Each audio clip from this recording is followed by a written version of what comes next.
nada, gracias a los que habéis venido, somos poquitos porque, bueno, ha coincidido con otras cosas del barrio, pero bueno, en familia. Entonces, bueno, os voy a presentar un poquito el acto. Va a ser Lima ha sacado un nuevo libro de poemas, que es este, el que va a presentar Ricardo Gómez. Este es el libro anterior, que yo lo leí y me cambió muchísimo la visión que yo tenía del Sáhara. Bueno, me pareció maravilloso. Ahora me compraré este porque os vamos a vender. Entonces, bueno, os comento un poquito. Este acto lo hemos hecho, yo pertenezco a Socias Activas, pero lo hemos hecho en teoría entre 3 asociaciones. La Asociación de Vecinos Los Pinos, Hacenderas y nosotros, que somos Socias Activas. Estamos aquí bastantes. Bueno, yo quería comentaros un poquito cómo me cambió a mí la visión que tenía del Sáhara el leer este libro de Lima. Pues yo creo que los de nuestra generación teníamos, por lo menos yo, una visión del Sáhara muy estereotipada. Casi todos teníamos, si os acordáis, un póster en nuestra habitación con el Frente Polisario, pero realmente era como tópicos, ¿no? Pues eso, un estereotipo, pero realmente no sabíamos, y teníamos también mala conciencia de haber sido los colonizadores y mala conciencia de la manera en que abandonamos el Sáhara, ¿no? Entonces eso era un poco lo que teníamos. Yo cuando leí este libro de Limán, para mí fue como si de repente se me apareciese otro Sáhara, totalmente distinto al que yo conocía. Entonces, bueno, a mí me ha parecido precioso. Tiene versos, digamos, en el formato de poesía, pero también tiene prosa poética muy, muy bonita. ¿Qué me pasó a mí? Pues eso, que me cambió la visión. De repente vi un pueblo que no conocía, del que no tenía ni idea, con ritos, con historia, y bueno, para mí fue un auténtico descubrimiento. Y bueno, pues nada, ahora Ricardo va a presentar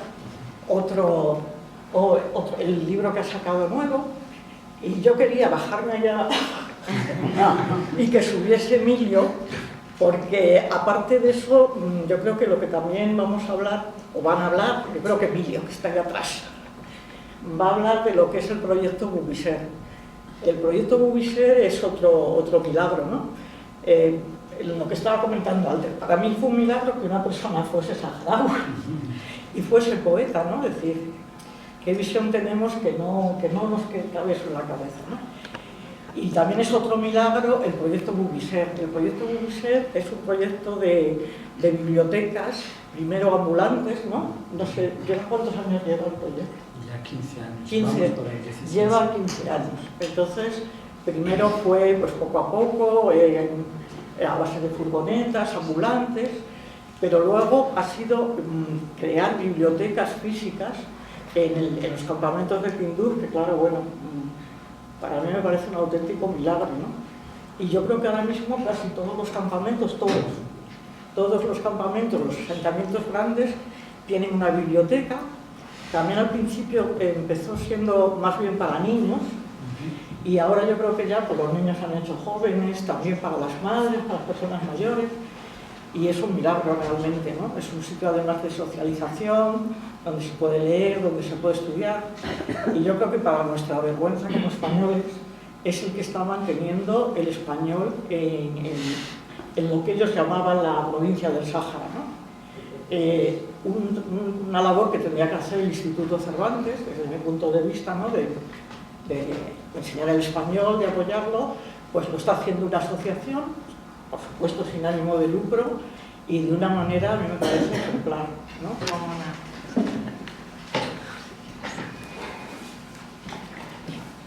El viaje. Siguiendo la huella de tus palabras, voy entendiendo. Viajar es desprenderse de algo para encontrar algo nuevo. Es cegar los viejos pozos y buscar otros nuevos, y fundirme así en el aliento cálido de los versos que me esperan. Versos líquidos, versos de aire, versos de pulida piedra, torrente de versos que llenarán el pozo de todas mis sequedades. Viajar es romper mis viejos poemas para desgarrar la arrugada concha y encontrar de nuevo la verde semilla de los versos que me esperan. Bueno, yo creo que la mejor introducción es la que ya se ha hecho por parte de Isabel y por parte del imán. Buenas tardes, bienvenidos y bienvenidas a todos, a los conocidos y amigos y a los desconocidos. Vamos a pasar esta tarde en una biblioteca, hay que dar las gracias a la biblioteca Elena Fortún, hablando de un libro de poesía singular que se llama Ya cayó la lluvia. No ya cayó la lluvia, sino ya cayó la lluvia. Lo cual ya para empezar es un título un poco singular. Esto nos ha parecido que en esta ocasión lo mejor era entrar con un poema del imán. El imán, a quien conozco desde hace muchos años en relación con el Sáhara, pero también en lo personal, a mí siempre me emociona cuando lo oigo recitar, porque si os habéis fijado, hace un recitado híbrido en el que aparece un estupendo castellano, pero con toques árabes y toques cubanos. Yo creo que tendremos ocasión esta tarde de oírle recitando algún poema más. Un libro como este es un libro que asume de alguna manera una enorme responsabilidad. Los escritores tienen o tenemos la obligación de escribir mostrando el mundo, y los poetas lo hacéis de una forma un poco singular, ¿verdad? Los poetas dan un tono en el que se mezcla lo real y lo mítico, y de alguna manera los versos iluminan la oscuridad en la que solemos vivir. Esta iluminación de la oscuridad es mucho más importante en el caso del Sáhara, porque, como decía Isabel, el Sáhara, siendo algo que debería ser tan cercano a nosotros, es algo muy desconocido. Es decir, los que tenemos ya una cierta edad, por lo menos hay un par de personas aquí que tienen edad, ¿verdad? Los que tenemos una cierta edad, recordamos cuando el Sáhara era español y todo lo que supuso el abandono del Sáhara hace ya 49 años, nada más y nada menos. Efectivamente, cuando hablaba Isabel, hacía referencia a los estereotipos que hay sobre el Sáhara, ¿verdad? Lo que nos llega es poco, y últimamente menos todavía. Hay algo deliberado que tiene que ver con esa ocultación de los vínculos que hubo entre España y el Sáhara, que era la provincia 53 españolas. Cuando uno viaja a ver los campamentos de refugiados saharauis, se encuentra con hombres, mujeres, niños y ancianos que hablan en español, recordando esa herencia del español. También hablan casanía, y lamentablemente hay que reconocer que el español como idioma, el castellano como idioma, ha sufrido una cierta pérdida al cabo de todos estos años.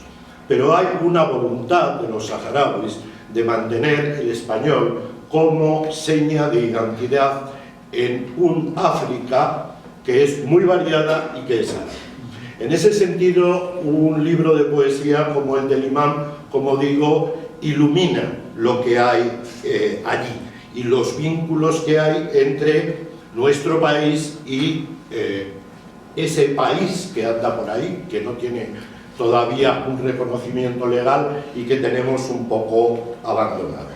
El imán, por hacer la presentación, forma parte de la Generación de la Amistad Saharaui, un grupo de poetas, hombres y mujeres, con varias características comunes, que son el haber nacido en el Sáhara, en casi todos los casos haber estudiado en Cuba. Esto es otra historia que también está medio olvidada. Casi todos los poetas saharauis estudiaron en Cuba y luego la mayoría de ellos volvieron a su tierra o vinieron a España para desarrollar una actividad profesional, en muchos casos relacionado con el periodismo, la literatura, pero también recogiendo aceitunas, tomates, pintando casas y ganándose la vida como pudieron y como apátridas.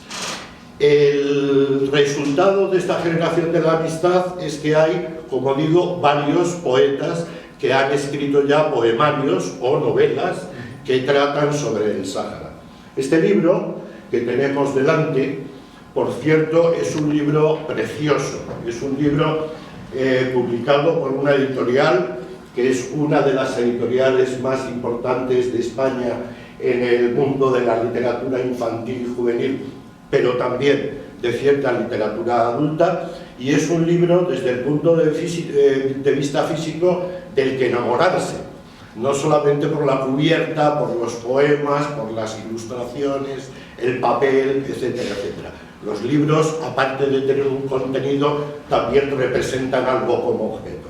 Yo os invitaría a que no os fuerais sin llevaros un ejemplar de Ya cayó la lluvia. Como esto, yo no me voy a entretener más en la conversación, como esto es un conversatorio, yo voy a empezar preguntando al imán y le voy a hacer una pregunta sencilla. Lo que ocurre con la poesía, que hay versos aparentemente sencillos o estrofas aparentemente sencillas, pero que esconden muchas cosas detrás. Y le voy a empezar por una pregunta muy sencillita. ¿Cómo te llamas? Me llamo Imán Boisha, pero sin embargo en el DNI tuve una guerra tremenda con el registro civil. ¿No, ¿Se oye bien? No, Sí, regular. Los saharauis siempre estamos de guerra en guerra, ¿no? Y es verdad que yo me paso ahora en el trabajo, ven mi nombre Imán Eboya, y me dicen, pero tú, a ver, incluso el otro día el director de la biblioteca le dije que voy a presentar el libro aquí y buscó, me dijo, es que no te veo.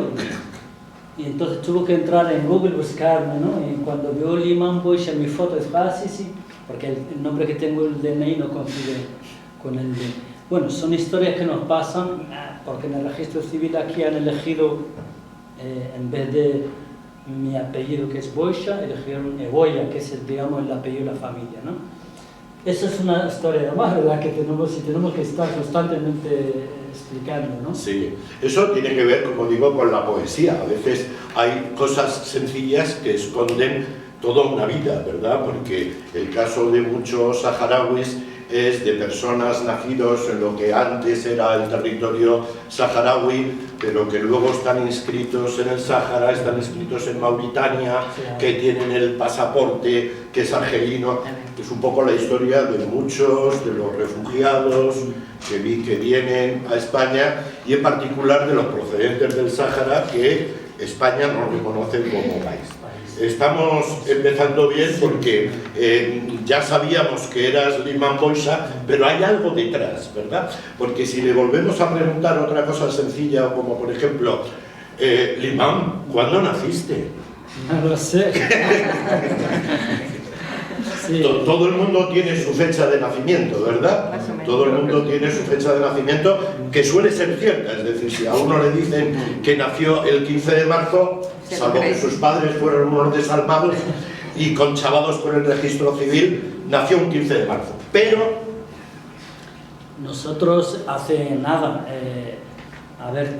ningún saharaui, ¿no? Fíjate, de mi edad y casi hasta los años 80, nadie registraba los hijos, porque no había registros civiles, se hacía un bautizo, pero nadie te ponía un nombre, sabías quiénes era tu papá, tu mamá, pero ya está. Fuera de eso, nadie le daba importancia a las fechas. Es más,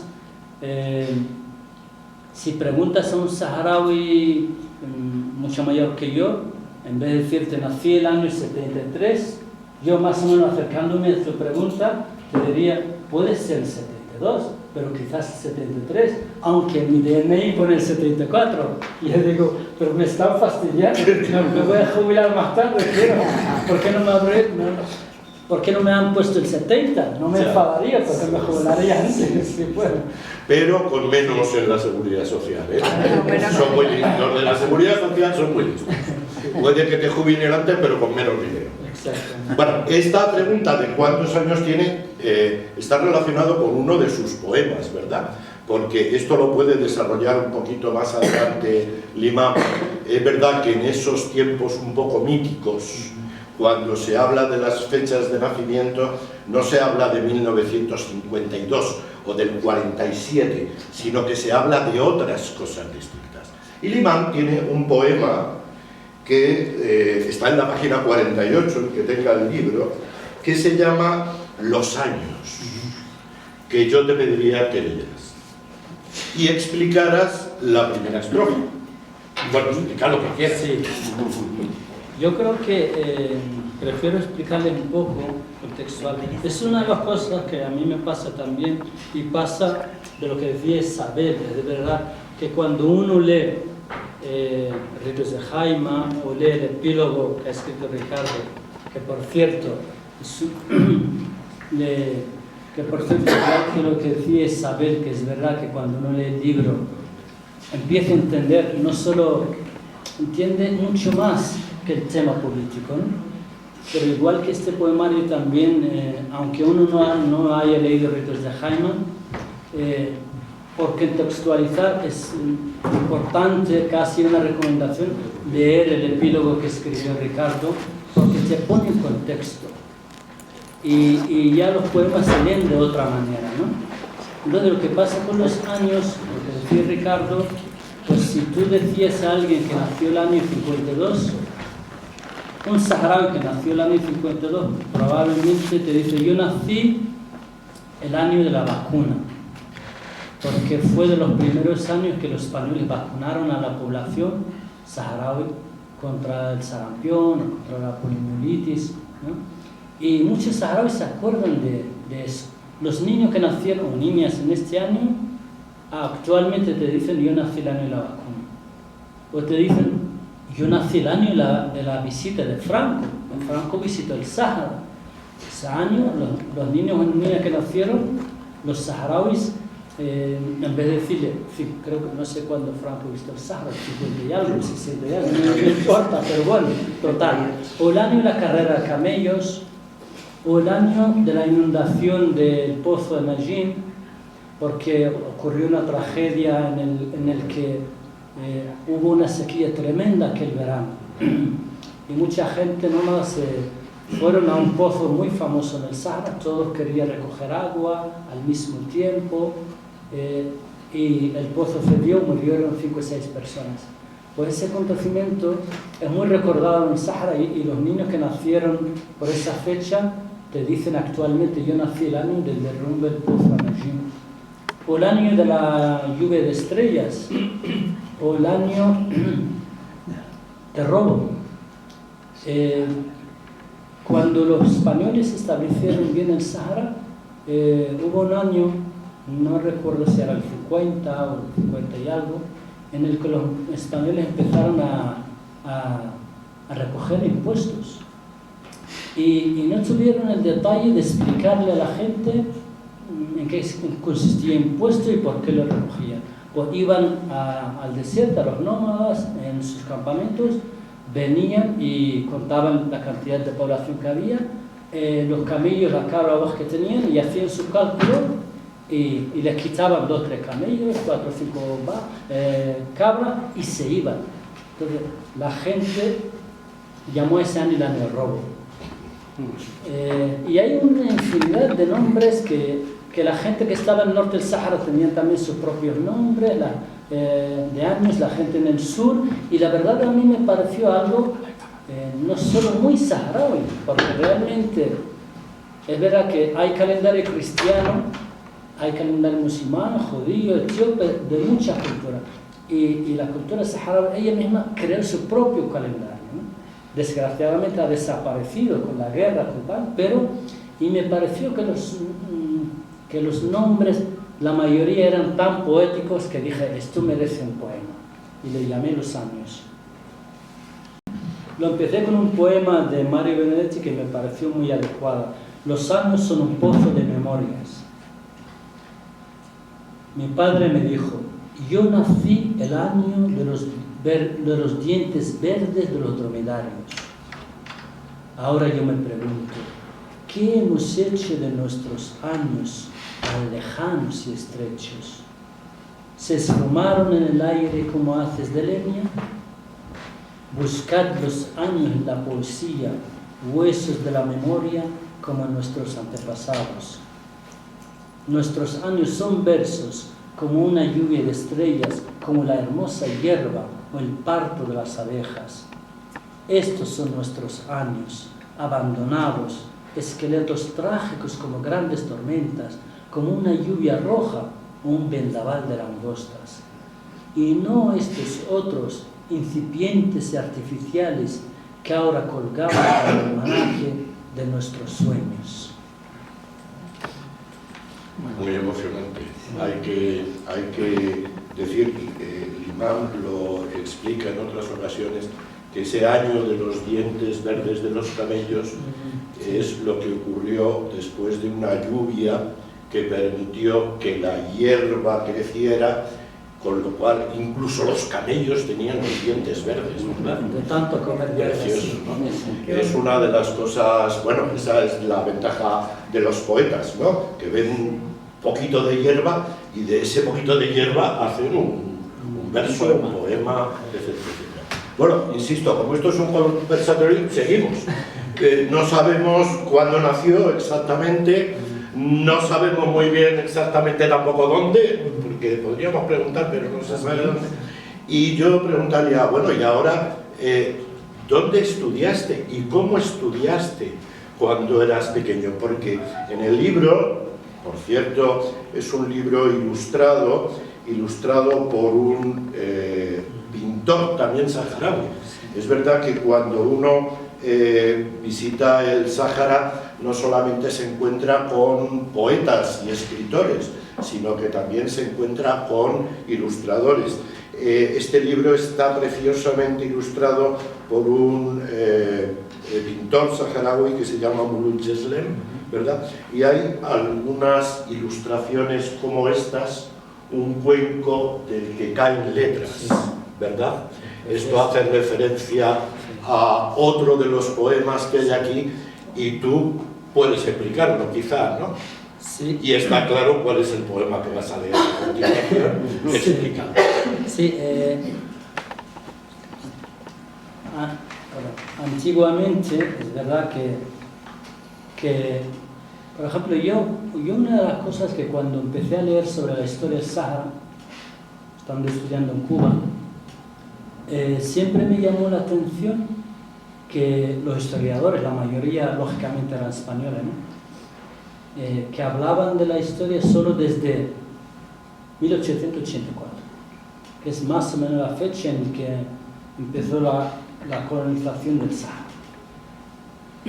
Como si antes de esa historia no hubiera nada, ¿no? Y siempre me acordé de una cita que dice, a ver si la tengo aquí, que de la Premio Nobel de Literatura Toni Morrison, que viene siempre al caso. Ella dice que la literatura tiene una importancia particular en aquellas culturas que han estado reprimidas, dominadas. Cuando una de esas culturas, de esas lenguas, ha sufrido un periodo de silencio, es necesario llenarlo con nuestra imaginación para aclarar la visión que tenemos de nosotros mismos, para dejar de ser imaginados por otros. Para dejar de ser imaginados por otros. Es lógicamente, todos estos historiadores, tanto españoles como luego franceses, portugueses y europeos, cuando llegaban escribían solo desde el momento que llegaban, como si antes no existía historia, no había nada, ¿no? Pues sí, efectivamente, antes de la colonización española había historia, lógicamente mucha de oral, que se transmitía de boca en boca, se escribían poemas, pero como la gente aprendía y estudiaba y leía, y en los campamentos nómadas saharauis, en cada campamento siempre había un maestro que le llamaban almorábid, que de ahí deriva la palabra almorábide, el maestro. Aunque los morávides que luego invadieron a España, algunos de ellos eran maestros y la mayoría guerreros. Pero bueno, de ahí deriva la palabra almorábide. Entonces, en cada campamento que nosotros le llamamos free, había un maestro que enseñaba a los alumnos desde el abecedario hasta las primeras lecciones de gramática, de historia y de cualquier tema, ¿no? Pero no había cuadernos ni libros. Cada niño, desde que empieza, digamos, a dar clases, su familia tenía que hacerle una especie de pizarra, ¿no? Una pizarra de madera. Algunos la compraban, otros la hacían ellos mismos.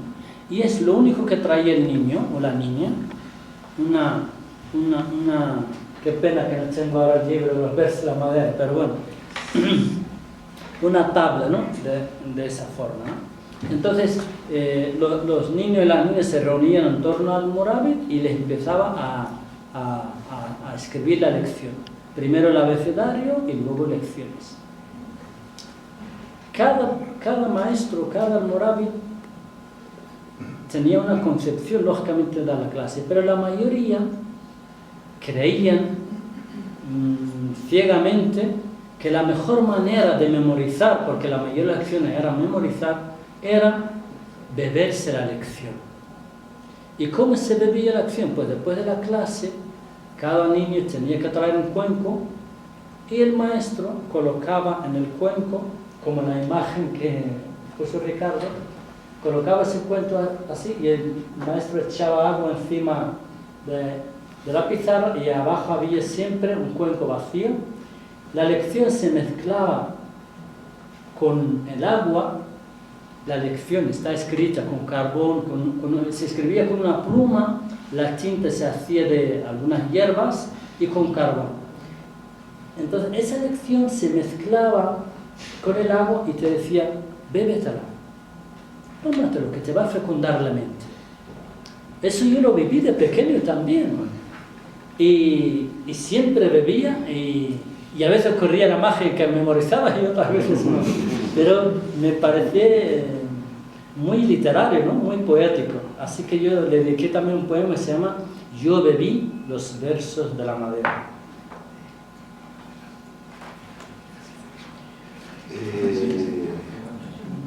Página 41, puede ser. Sí. Yo bebí los versos de la madera.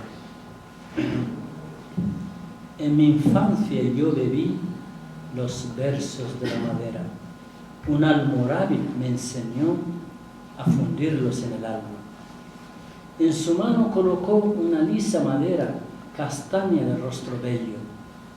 Con tinta de carbón empapaba su fina pluma. Escribía versos en la memoria de la madera. Después de las lecciones vertía agua en la poesía. Un caudal de versos descendía. Tómatelo todo, dijo, para que fecunde tu mente. En mi infancia yo bebí los versos de la madera. Un almorábid me enseñó a fundirlos en el alma.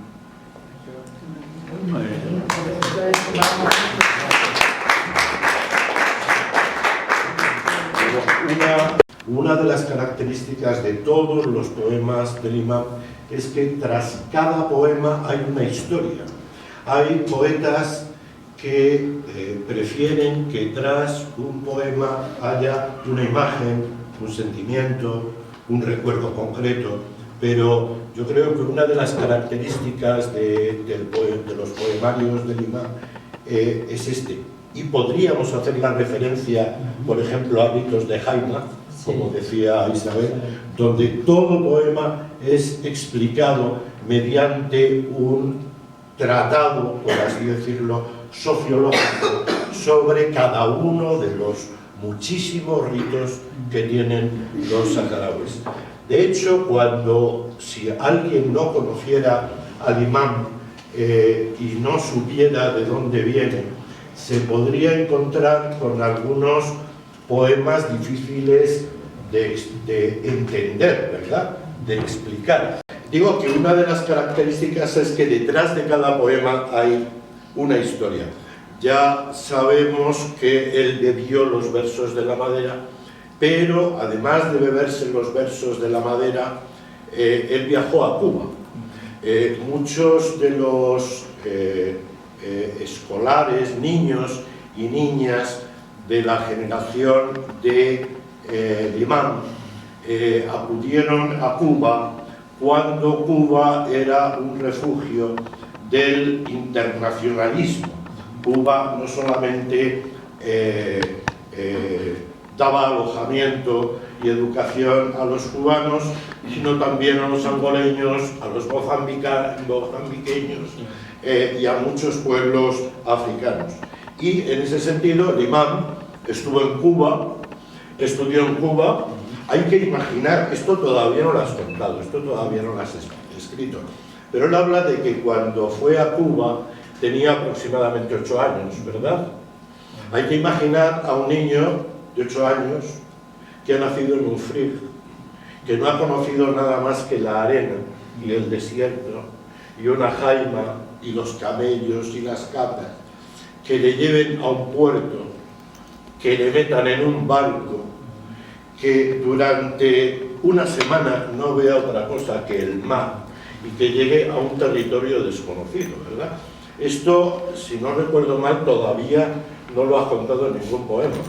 No. Creo. Eso ya O será sea para que, un libro de... Ya, pues eso hay que contarlo, ¿no? Sí. Bueno, el resultado de esa educación en Cuba es este tipo de recitado que hace el imán. Y él, además, con toda naturalidad, se declara polígamo. Si nosotros vamos a la página 31, ya sabéis todo lo que hay con los musulmanes, la poligamia, etcétera, etcétera. Y él tiene un poema en la página 31 que habla de la poligamia, y por conocer al imán, él se declara polígamo. Pero ¿esto cómo es? Explícanoslo.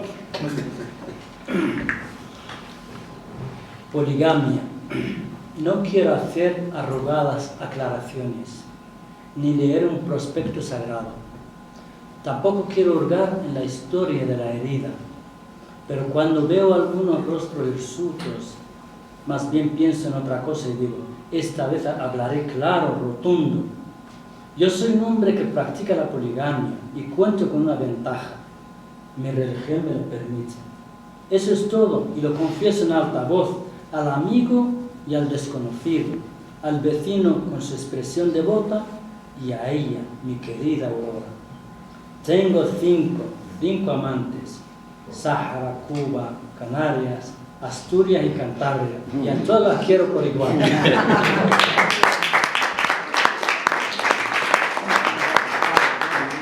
La primera versión de ese poema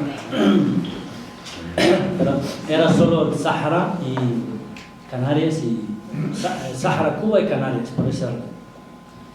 Pero desde que llegué a España, allá por agosto de 99, de verdad me enamoré de Asturias, no solo por los amigos, sino también por el clima. Yo recuerdo cuando llegué a agosto y fui a almorzar a su casa y vi aquello paraje verde del mar. Dijo, jolín, si existe el paraíso. Yo no conocía el eslogan de Asturias que hablaba de Asturias. Bueno, lo creaste tú, de alguna manera. Si existe el paraíso, era eso, ¿no? Y me encantó, y cada verano voy ahí. Y luego también por amigos saharauis, ¿no?, de Cantabria, que tengo, y cada verano voy ahí también a verlo. Incorporé a Cantabria, ¿no?, a esa poligamia, ¿no? Y ahora en vez de 3 tengo 5. Seguramente sumaré alguna. Me gustaría sumar también Cataluña, que he estado 5 años ahí, pero bueno, todavía no le he madurado. Y no sé si Madrid, que ya llevo 10 años, pero no logro, hay algo que no logro todavía ser Madrid. Algo hay que cambiar en Madrid. Algo hay que cambiar en Madrid para que quieras ser de Madrid. Eso. Y no decimos nada más, ¿no? Con eso es suficiente. Me falta que... Bueno, esto sí, dentro de esta declaración de poligamia que has hecho y tal, esto en parte tiene que ver con este libro en particular, que es un libro que tiene un índice que es muy curioso porque está dividido en varias partes. Una es África, otra habla de las vidas, otra de la abadía y otra del Ejuat, ¿verdad? Que para quien no conozca el Sáhara, la historia, son lugares, territorios míticos.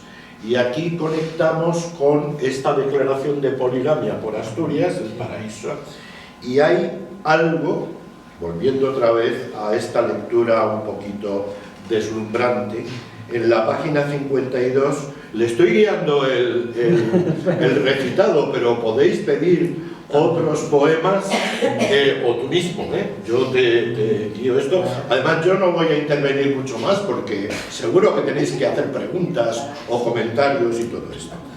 Y esto conecta con tu declaración de poligamia, con Asturias y con Gonzalo Moure. Y en la página 52 habla de un poema que se llama Galb, ¿verdad? Que tiene una dedicación. Sí.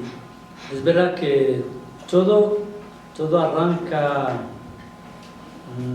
sobre todo empezar a rescatar toda esa cultura, ¿no? Esos ritos, que yo como saharaui los desconocía totalmente. Al estudiar en Cuba y ir de niño no conocía mucho de mi cultura, y al volver, después de 13 años seguidos ahí sin volver, que había perdido toda mi raíz, mi cultura, yo mismo al volver volvía al Sahara como cubano, no como saharaui. Sí reconocía que era saharaui, pero en los campamentos de refugiados me sentía extraño. Decía, ¿qué hago yo aquí? ¿Pero por qué fui tan estúpido volver incluso en agosto? ¿Quién se le ocurre volver en agosto al Sahara? Podía haber esperado, estaba tan desconectado, ¿no? de todo. Antes, claro, yo volví el año 95, todavía no había internet, bueno, la comunicación prácticamente no existía. Nosotros nunca recibíamos cartas de nuestras familias, más que cada 5 años, 6, a lo mejor llegaba una, siempre con mensajes de que todo estaba bien, porque claro, no querían preocuparnos, y nosotros sí mandábamos fotos, cartas, ¿no? Y claro, no solo estaba desconectado de la realidad, de la cultura, incluso de la lengua. Habíamos ido con una lengua de 18 años. Imagínate volver universitario con tu diploma, pero en tu lengua materna hablas como un niño, ¿no? Con un vocabulario ya arcaico, y se reían mucho de nosotros, ¿no? No nos tomaban en serio, aunque algunos eran médicos ya, otros periodistas, otros no, pero nos veían como niños, y para ellos eran como descorazonados también. Y nosotros, ¿qué hago yo aquí? Yo quiero estar en el Caribe, quiero, no sé, escuchar esa música, ¿no? Claro, entonces todas esas preguntas me dejaban trastornado un poco. Quería estar con mi familia, pero me resultaba extraño. Quería estar con mis amigos, con los de la generación de la amistad, de lo que hablaba Ricardo antes, pero también ellos, cada uno estaba viviendo, entre comillas, su duelo con su propia familia, ¿no? De reconciliación, de hablar, de discutir en la sociedad saharaui, hasta que llegaron, digamos, los cubarauis. Cubarauis se dice a los saharauis que han estudiado en Cuba, cubarauis, ¿no? Una mezcla de cubano y saharaui. La sociedad saharaui, una sociedad muy conservadora, no se hablaba de religión ni se cuestionaba nada, porque todas las generaciones han ido pasando unos dogmas de unos a otros, y de repente viene una generación preparada con otro estudio, con otra mentalidad, en el que rompe este estereotipo. Para nuestras madres y padres fue también descorazonador. Quería que estudiáramos, pero que no perdiéramos la religión, ni cuestionáramos nada del statu quo. Y a la vez, uno con cierta formación también se sentía avergonzado porque no sabía su propia cultura. Y es ahí donde entran esas preguntas que yo he encontrado, hasta cierta manera, la respuesta, sobre todo en el viaje a lo que hablaba Ricardo, de un lugar, y lo explica Ricardo muy bien en el epílogo. No la Hamada, que muchos españoles cuando van al Sahara creen que el Sahara, solo los campamentos de refugiados, la Hamada, que es el lugar más inhóspito, sino el desierto fértil donde los nómadas, nuestros antepasados, siempre han vivido, ¿no? Y volver, yo mismo, al volver a aquel lugar, hay algo en mí que hizo un clic, que me encontré conmigo mismo. Y no es que renuncié, digamos, entre comillas, mi cubanía, ni esa mentalidad, ¿no? Sin embargo, que llegué a fusionar todo en mí, ¿no? Y ahí es donde tuve necesidad de escribir, ¿no? Y de empezar a buscar toda la cultura saharaui. Y en ese momento, un momento, digamos, mágico, en el año 99, me encontré con Gonzalo Moure, que quería escribir un libro sobre los nómadas saharauis. Yo trabajaba en la Radio Nacional Saharaui en español y siempre acompañábamos a las delegaciones que iban ahí. Y yo casualmente le acompañé en ese viaje, que estuvimos un mes recorriendo los campamentos de refugiados, el Sahara Occidental y luego Mauritania. Y una de las primeras preguntas que me hizo, yo le hablaba de las montañas en el Sahara, que eran muy pequeñas, pero para nosotros, teniendo un desierto tan así, tan liso, cualquier montaña parece algo enorme. Y luego él se reía y me decía, si vieras las montañas de Asturias, ¿no? Total, que me dijo, ¿qué significa Galo? Y entonces empezó a hacerme muchas preguntas, por curiosidad de escritor, ¿no? Y de viajero.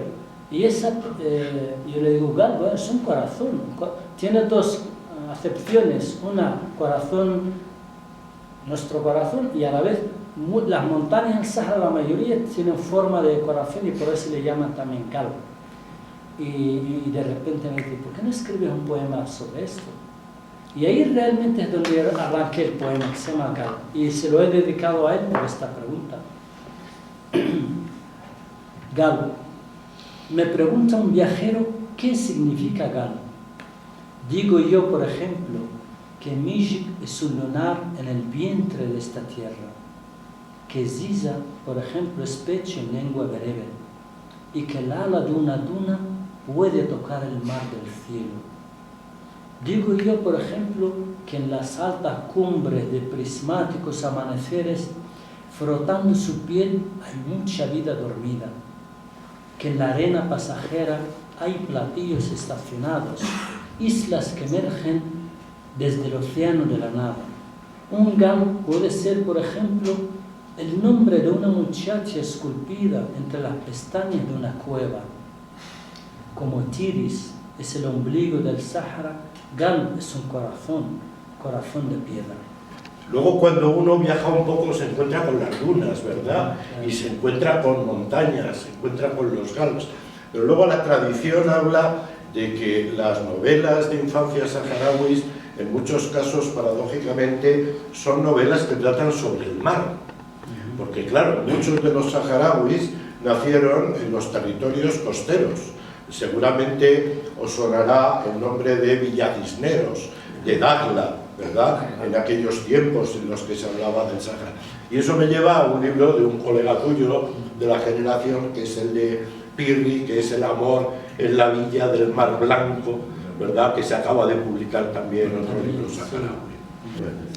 Como la Edad Media. Bueno, no sé si hay alguna cosa más, yo no quiero cortar, yo estoy encantado, pero ya sabéis que podéis haceros socios del Publisher, podéis mirar información, comprar libros, Si compráis libros, Limam os lo dedica y dentro de 100 años valdrán, vamos, votos.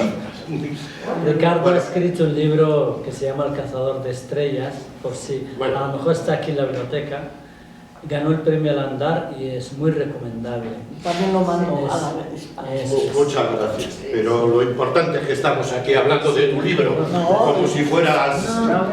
Yo creo que se complementa. Sí, no, yo creo que hay libros hermanos, libros... Exactamente, sí. Sí. Se complementa. Sí. Pues no sé si hay alguna pregunta más. Muchas gracias por haber venido, ha sido un gusto y a lo mejor un día nos encontramos en alguna otra presentación e incluso en el Sáhara. Incluso en el